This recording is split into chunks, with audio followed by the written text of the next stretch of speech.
Chemical बढ़ जाता है। ये केमिकल ड्रग्स की तरह दिमाग पर असर करता है और 60 मिनट बाद सॉफ्ट ड्रिंक में मौजूद फास्फोरिक एसिड अपना असर दिखाता है। शरीर में पानी की कमी होने लगती है।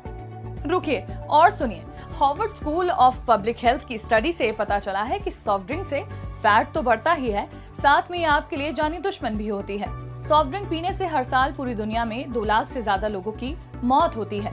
लोग डायबिटीज के शिकार भी होते हैं, लगभग 6000 लोग कैंसर का शिकार होते हैं और लगभग 44,000 लोग दिल की बीमारियों का शिकार होकर मर जाते हैं। तो ये तो आप समझ ही गए होंगे कि सॉफ्ट ड्रिंक पीने से आपकी बॉडी पर क्या असर पड़ता है। तो उसकी जगह आप चाहें तो नारियल पानी, लेमनेड, फ्रेश जूस पी सकते हैं और अगर ठंडा गर्म चाहते हैं तो a lot can happen over a coffee.